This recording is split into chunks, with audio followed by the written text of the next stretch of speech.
Welcome to Section 420, Talkin Yankees, the podcast. Well, with the All-Star game in the rearview mirror as the American League wins 4-0 and Cody Bellinger takes home the MVP with his 2 RBI single up the middle there to get the American League on the board. Ben Rice chipping in as well. And again, American League coming away with the 4-0 win. We look forward now to the second half where the Yankees will host the Los Angeles Dodgers. Not really a great way to start off the second half there against a tough opponent, which will include Ohtani. So we'll look at that, preview that, as well as look at the Yankee draft that took place the other day. Now, did cover it on the most recent YouTube episode, but kind of a little short on time there, so I'll kind of give you a little bit more information on a couple of the newest bombers added to the the organization there. So before we get started though, make sure you subscribe to this podcast, Section 420 Talkin Yankees, the podcast, wherever you get your favorite podcast. And as mentioned, there's also a YouTube version of the show. Go to YouTube, search for Section 420 Talkin Yankees, and subscribe to the channel. So briefly introduced a couple of youngins joining the Yankee family. Of course, the first round pick is Hunter Dietz, a left-hander, big dude. And that's kind of the way with pitches now. You hear all the sort of stuff, same thing with quarterbacks. Like, if someone's only like 6 foot now, even for a quarterback or a pitcher, a lot of scouts don't even want to look at you.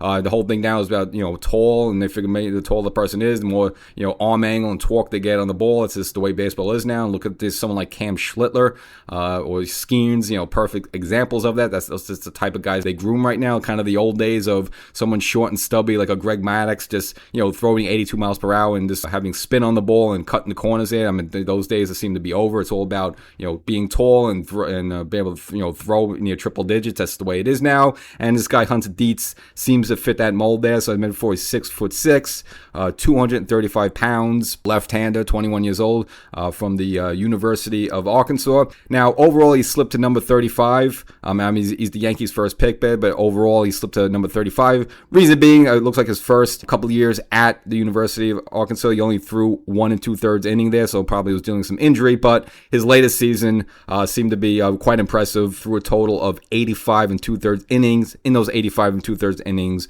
131 strikeouts. So he's averaging about 2 strikeouts per inning. And of course, the strikeout per walk ratio, very manageable. 131 strikeouts to only 31 walks, and again, that's with an 85 pitches, so you're looking like he's only walking somebody once every 2 innings, which, again, for a college pitcher, that's pretty impressive. We'll see how that translates over into the professional level. As for his stuff, as you expect for a tall person, high leverage fastball, on average, 94 to 96 miles per hour. He can touch 97, and you look at his other stuff, a mid-80s slider and an upper 80s cutter, which, of course, once you kind of get into the professional level there and maybe put on a couple even extra pounds and some better training, maybe you can get that up even more there. So impressive stuff right there. So in a lefty that maybe at some point we'll see here. But again, only 21 years old. But I'm sure there's a lot of work to be done on him. Again, the reason probably he slid as much, again, is, this past season was good, but the past 2 seasons before that, probably dealing with some injuries and stuff. So maybe people may be a little skittish on him. But the Yankees taking the plunge there.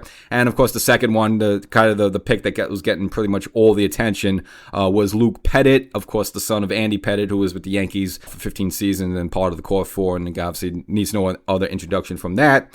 Coming out of the Dallas Baptist University, which unfortunately I didn't attend there, and I'm not sure many people even know it existed, but played from the Dallas Baptist University. Now, the thing about Luke Pettit is actually a two-way player, kind of Ohtani-esque. Originally, he went in as a pitcher, so his first 2 seasons pitched a total of 48 innings. Now, that was across 17 games, and pitched to an ERA of 3.19. Now, overall stuff, not that impressive, man, compared to some of the other guys. A fastball only averaging around 90 to 93, which these days is like nothing. Seems like all these guys kind of throws triple digits. So the fact that even then he's only thrown 90 to 93, I don't know how that'll translate on the major league level there. Maybe he could get it up a little bit more in later years there. But again, so you see some of these guys that throw 99 there. So if he's only able to touch 90, 93, it almost just seems like, is that even good enough?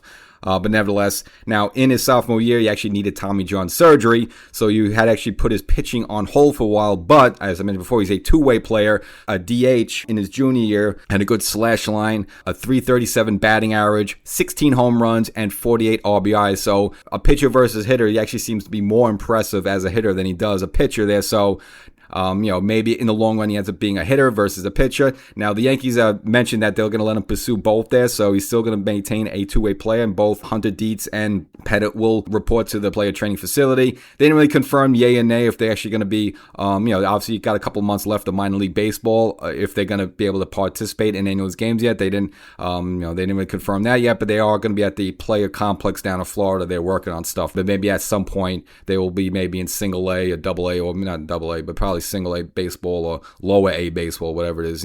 Just so many of these things right now there. But those are your two newest Yankees joining the Yankee family. And we saw that a little around baseball. Milwaukee also drafted CC Sabathia's kid, and of course Sabathia spent a little time there as well there. So seeing, I don't know if you want to call it a little nepotism there, but the Pettit one was in the 8th round, and overall he was the 248th pick. So we want to throw Pettit a bone as a goodwill gesture. Why not? Obviously, you're not going to take him in the 1st round. You're not doing your organization a good service by doing that. But if you're going to take him like an 8th round, who cares? I mean, I don't see it as any sort of nepotism like that. You throw Andy Pettit a bone? Why not? Again, he brought the Yankees so much great championships, and probably one of the best postseason pitchers in not only Yankee but baseball history there. And you want to take a son on the 250th pick overall? Who cares? So those are your newest Yankees. As for the major league level, again after the break, they will start a 3-game series at the stadium, hosting the Dodgers. Is a team you really don't want to face, especially without Aaron Judge, who's we still haven't got any results if they re-imaged a rib and what's the diagnosis on that. So they'll probably come soon after, and I'm sure I'll react to it here. But now you might have been wondering, is Ohtani going to be there now? Now Ohtani wasn't there for the All-Star game, so before the break, I was having some knee issues, so actually they drained. It was a small procedure though, but they drained his knee and gave him a cortisone shot. So that's why he wasn't in the All-Star game, if you were kind of asking yourself there. But he will be there, and Dave Roberts, the Dodgers manager, confirmed in the lineup Friday to open the series against the Yankees. The only difference with Ohtani, though, that Dave Roberts didn't commit anything yet, is when we're going to see Ohtani back on the mound. So that might be still ways away, but at least Ohtani as an offensive player, at least as a DH at the very least, he's going to be in that lineup at Yankee Stadium. And, of course, that left-handed bat at Yankee Stadium, you don't have to be a rocket scientist there. If you can't play the field and run a little bit, at least DH, take some swings and try to get some easy home runs down the 314 there, down the right field line there. So the Yankees had to deal with that. As for coming into the series, obviously the Yankees got a little bit hot there where you didn't want them to take this break. Obviously getting the final game against Tampa, kind of breaking out offensively, a 12-4 win. And of course sweeping the Nats. 3, really good, not seeing high scoring games, but some dramatics there in the 8th and 9th inning. Now, on the other hand, Dodgers actually didn't close the half that strong, losing 5 out of 7, actually getting swept for the first time on the season for them there. So they kind of ended the break on a low note, but now that these both teams had 5 days off, do they continue that trend? Does it reverse things? We'll find out. So that's the matchup for Friday, and of course you imagine tickets even without Judge is going to be through the roof, and I'm sure the Dodgers are going to have a lot of fans there in the stand there, so a little back and forth drawing between the Yankees and the Dodgers fans. I'm sure you'll have that to look forward. So that's the episode. Yankees draft. Hunter Dietz could be something there if he works out. I mean, big lefty there, high in the 90s fastball, and big dude, and obviously a left-handed. You always value them because they don't come around as much. And of course, Andy Pettit's son there. We'll see how that works out. I don't know, but Luke Pettit and Hunter Dietz, your newest Yankees. Catch you next time.